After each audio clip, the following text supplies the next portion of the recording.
Assalamualaikum warahmatullahi wabarakatuh. Alhamdulillahirrabbilalamin. Wassalatu wassalamu ala asrofil anbiya'i wal mursalin wa ala alihi washabihi ajmain amma ba'du. Pertama-tama mari kita bersyukur atas kehadirat Allah Subhanahu wa taala yang telah memberi kita bantuan dan kesempatan Dia agar kita bisa berkumpul di kuliah yang diberkahi ini. Sholawat selalu kita curahkan kepada Nabi Muhammad SAW yang telah membawa kita dari saat ketidaktahuan ke zaman said seperti sekarang ini.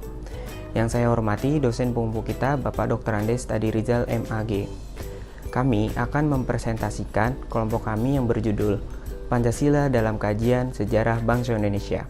Perkenalkan anggota kelompok saya. Assalamualaikum warahmatullahi wabarakatuh. Perkenalkan, nama saya Yunda Putri Permatasari dari kelas KESO 1C. Saya Gadis Oleh Ramadini dari kelas KESO 1C. Saya Hilma Nurul Azkia dari kelas KESO 1C. Saya Melando Titin Triwidiana dari kelas KESO 1C. Saya Muhammad Faris Fitriansyah dari kelas KESO 1C. Saya Rezal Fikri dari kelas KESO 1C. Saya Rizky Maulana Saputra dari kelas KESO 1C. Saya Muhammad Adi Fadza dari kelas KESO 1C. Latar belakang Pancasila dalam kajian sejarah bangsa Indonesia. Presiden Soekarno pernah mengatakan, jangan sekali-kali meninggalkan sejarah. Dari perkataan tersebut dapat dimaknai bahwa sejarah mempunyai fungsi yang beragam bagi kehidupan. Seperti diungkap seorang filsuf Yunani bernama Cicero pada tahun 106-43 sebelum Masehi yang mengungkapkan Historia Vitae Magistra yang bermakna sejarah memberikan kearifan. Pengertian yang lebih umum yaitu sejarah merupakan guru kehidupan.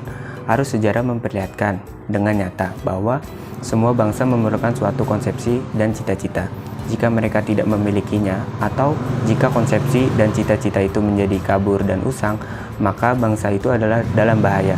Soekarno, 1989. Pentingnya cita-cita, ideal sebagai landasan moralitas bagi kebesaran bangsa diperkuat oleh cendekiawan politisi Amerika Serikat, John Gardner, yang berarti tidak ada bangsa yang dapat mencapai kebesaran kecuali jika bangsa itu mempercayai sesuatu, dan sesuatu yang dipercayainya itu memiliki dimensi moral guna menopang peradaban besar. Begitu kuat mengemakarnya Pancasila dalam jiwa bangsa Indonesia, menjadikan Pancasila terus berjaya sepanjang masa. Hal tersebut disebabkan ideologi Pancasila tidak hanya sekedar confirm and deepen identitas bangsa Indonesia. Ia lebih dari itu. Ia adalah identitas bangsa Indonesia sendiri sepanjang masa. Sejak Pancasila digali kembali dan dilahirkan kembali menjadi dalam dasar dan ideologi negara, maka ia membangunkan dan membangkitkan identitas yang dormant, yang tertidur dan yang terbius selama kolonialisme. Abdul Ghani tahun 1972. A. Pancasila Prakemerdekaan. Ketika Dr. Haji Manwejo Diningrat selaku Ketua BPUPKI pada tanggal 29 Mei 1945 meminta kepada sidang untuk mengemukakan dasar negara Indonesia Merdeka. Dengan permintaan Dr. Haji Manwejo Diningrat, ini adalah figur-figur negarawan bahasa Indonesia berpikir keras untuk menemukan kembali jati diri bangsanya. Sidang BPUPKI dilaksanakan dari tanggal 29 Mei sampai 1 Juni 1945 untuk berpidato. Pada tanggal 29 Mei 1945, Muhammad Yamin mengusulkan calon rumusan dasar negara. 1. Peri kebangsaan, 2. Peri kemanusiaan, 3. Peri ketuhanan, 4. Peri kerakyatan, dan 5. Kesejahteraan rakyat. Selanjutnya, Profesor Dr. Supomo pada tanggal 30 Mei 1945 yang mengusulkan ilmu dasar negara. 1. Teori negara perseorangan individualis, 2. Paham negara kelas, dan 3. Paham negara intergalistrik. Kemudian disusul oleh I.R. Soekarno pada tanggal 1 Juni 1945 yang mengusulkan 5 dasar negara yang terdiri dari 1. Nasionalisme atau kebangsaan Indonesia, 2. Internasionalisme atau perikemanusiaan, 3. Mufakat atau demokrasi, 4. Kesejahteraan sosial, dan 5. Ketuhanan yang Maha Esa. B. Pancasila era kemerdekaan. Pada tanggal 6 Agustus 1945, bom atom dijatuhkan di kota Hiroshima oleh Amerika Serikat, yang mulai menurunkan moral semangat tentara Jepang. Bom atom kedua dijatuhkan di Nagasaki, yang membuat Jepang menyerah kepada Amerika dan sekutunya. Peristiwa ini pun dimanfaatkan oleh Indonesia untuk memproklamasikan kemerdekaannya. Pancasila era Orde Lama. Terdapat dua pandangan besar terhadap dasar negara yang berpengaruh terhadap munculnya dekret presiden. Dengan Pancasila sebagaimana dirumuskan dalam Piagam Jakarta sebagai dasar negara, seperti yang dirumuskan dalam pembukaan Undang-Undang Dasar yang disahkan PPKI tanggal 18 Agustus 1945. Sosialisasi terhadap paham Pancasila yang konklusif menjadi penting bagi upaya Pancasila yang menjadikan sebagai ideologi negara. Pancasila era Orde Baru. Adapun nilai-nilai norma yang terkandung dalam pedoman penghayatan dan pengalaman Pancasila. Berdasarkan ketetapan tersebut meliputi yaitu 1. Sila ketuhanan yang Maha Esa. 2. Sila kemanusiaan yang adil dan beradab. 3.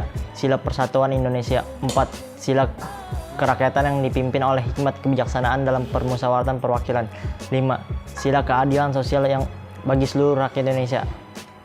Kemudian pada tahun 1994 disarikan atau dijabarkan kembali.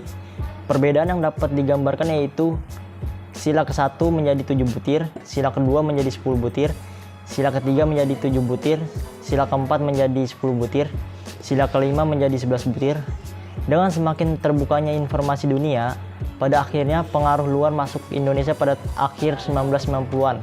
Secara tidak langsung mengancam aplikasi Pancasila yang dilakukan oleh pemerintahan Orde Baru.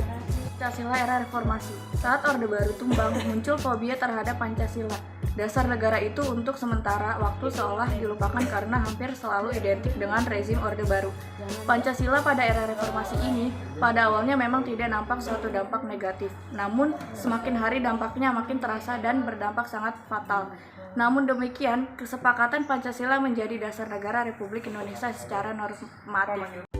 Sebagai memudarnya Pancasila dalam kehidupan bermasyarakat, berbangsa, dan bernegara membuat khawatir berbagai lapisan elemen masyarakat. Seruan demikian tanpa signifikan karena proses amandemen Undang-Undang Dasar 1945.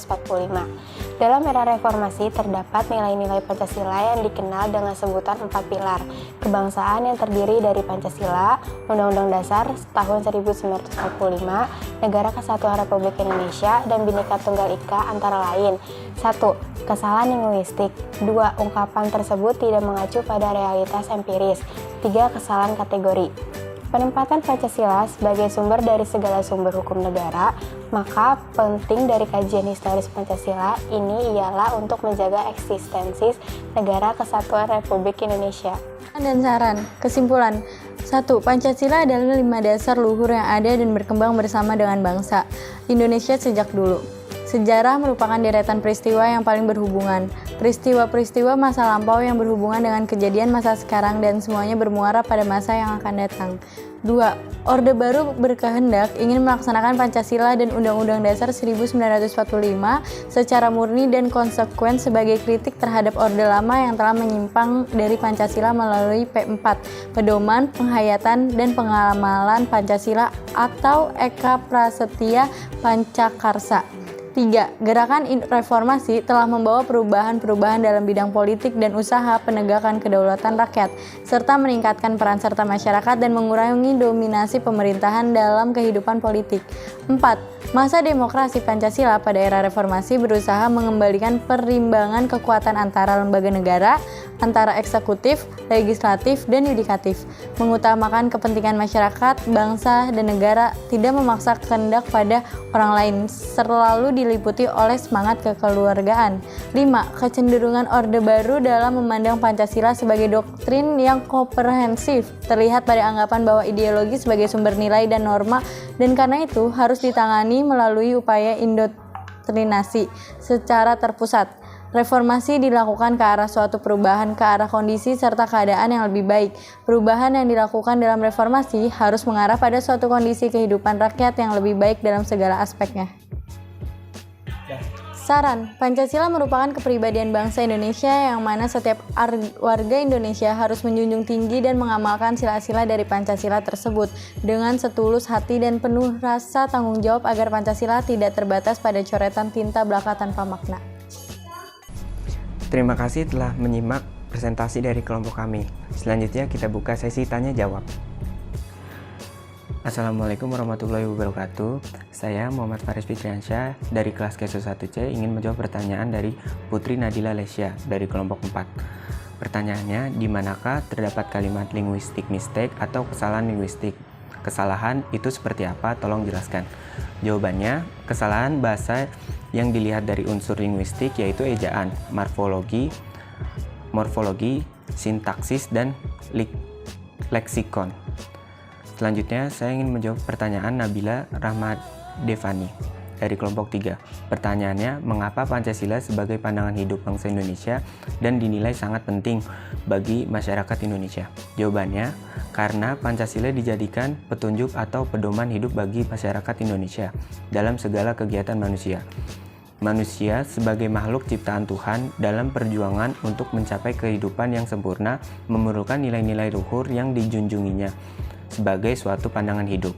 Nilai-nilai luhur merupakan suatu tolak ukur yang berkenaan dengan hal-hal yang sifatnya mendasar dalam hidup manusia, seperti cita-cita yang hendak dicapai. Sumber OSIO. Assalamualaikum warahmatullahi wabarakatuh. Saya Hilma Nurul Azkiyah dari kelas KESO 1C mau jawab pertanyaan dari Widya. Itu pertanyaannya, mengapa di era reformasi Pancasila dipermasalahkan? Jawabannya, suasana berubah total setelah gerakan reformasi muncul dan mengakhiri kekuasaan Orde Baru. Pancasila tidak lagi menjadi tonggak dan simbol dalam pembangunan. Reformasi telah melahirkan era baru bangsa Indonesia di mana pemerintahan tidak lagi menjadi sumber utama dalam memaknai nilai-nilai Pancasila. Bahkan Pancasila seperti tersadar di sebuah lorong sunyi di tengah denyut kehidupan bangsa Indonesia bertajuk penegasan Pancasila sebagai dasar negara. Ideologi bangsa dan negara dalam Undang-Undang Dasar Republik Indonesia. Setelah hampir 19 tahun menjalani era reformasi, bangsa Indonesia seolah terjebak pada arus kebebasan individu yang mengatasnamakan demokrasi. Akhirnya lupa akan tujuan dasar negara, yakni Pancasila yang ingin dicapai. Bangsa ini seolah kehilangan identitas dan jati dirinya. Sebagian besar bangsa ini tidak lagi mempersoalkan hal-hal yang mendasar setelah disepakati bersama, yaitu ideologi dasar negara, Negara Kesatuan Republik Indonesia, kebinekaan maupun hubungan negara dan agama. Namun implementasi Pancasila dalam kehidupan nyata mulai meredup. Assalamualaikum, saya Gadis Alia Ramadini dari kelas KESO 1C ingin menjawab pertanyaan dari Iqbal Ramadan. Jelaskan kaitannya Pancasila dengan berakhirnya masa Orde Baru.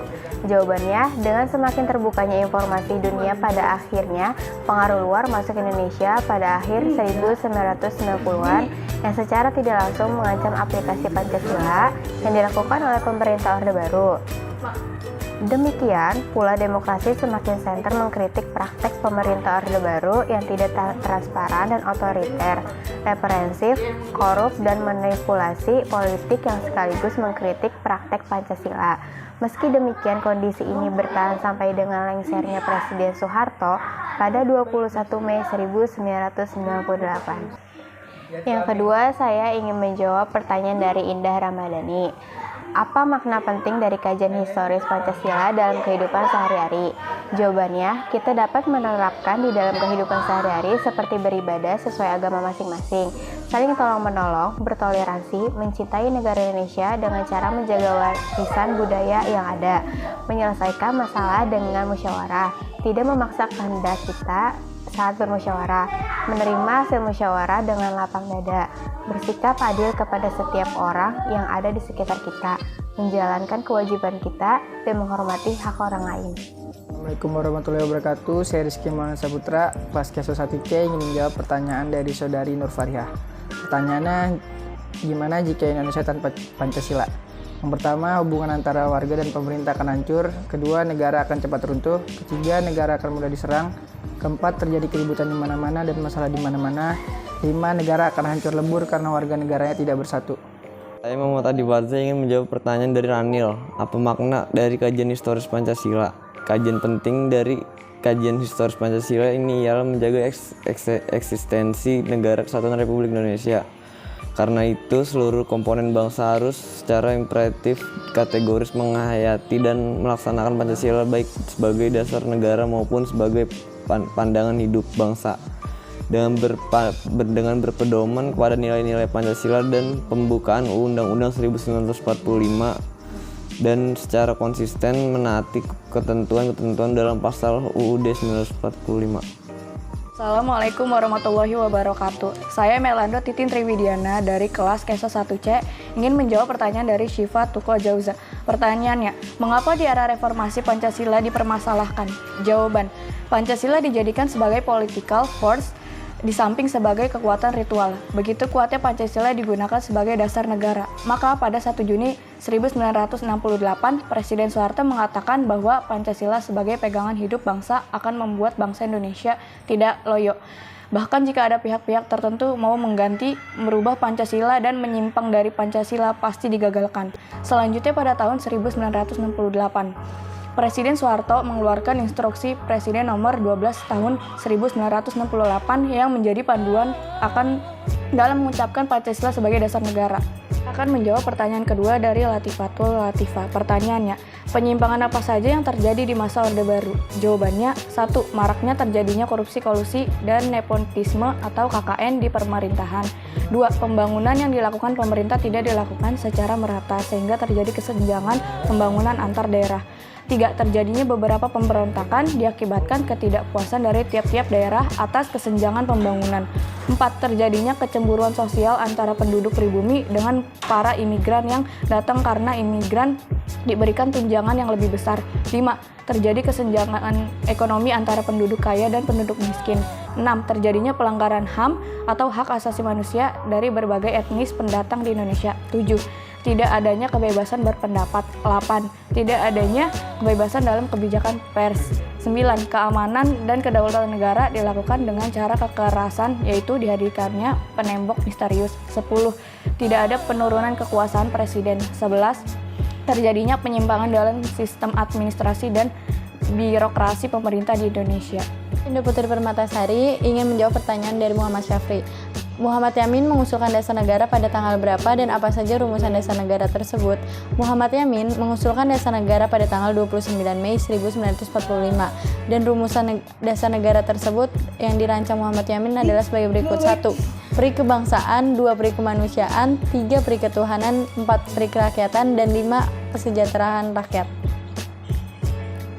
Pertanyaan kedua dari Muhammad Alwan, apa penyebab munculnya Dekret Presiden 5 Juli 1959? Dekret Presiden 5 Juli 1959 atau Orde Lama muncul karena disebabkan oleh kegagalan Badan Konstituante untuk menetapkan Undang-Undang Dasar baru sebagai pengganti Undang-Undang Dasar 1950. Anggota Konstituante mulai bersidang pada 10 November 1956. Namun, pada kenyataannya hingga tahun 1958 belum berhasil merumuskan Undang-Undang Dasar yang diharapkan. Sumber Wikipedia. Assalamualaikum warahmatullahi wabarakatuh. Perkenalkan, nama saya Rezal Fikri dari KESO 1C ingin menjawab pertanyaan dari Musdah Wardatun Najah dari kelas KESO 1C. Pertanyaannya, berapa kali terjadi perubahan sistem pemerintahan pada masa Orde Lama? Tolong sebutkan. Jawabannya, pada masa Orde Lama sistem pemerintahan di Indonesia mengalami beberapa peralihan. Indonesia pernah menerapkan sistem pemerintahan presidensial, parlementer, demokrasi liberal, dan sistem pemerintahan demokrasi terpimpin. Alhamdulillahirrabbilalamin, telah selesai presentasi dan tanya jawab dari kelompok kami. Kurang lebihnya mohon maaf. Kami ucapkan terima kasih. Wassalamualaikum warahmatullahi wabarakatuh.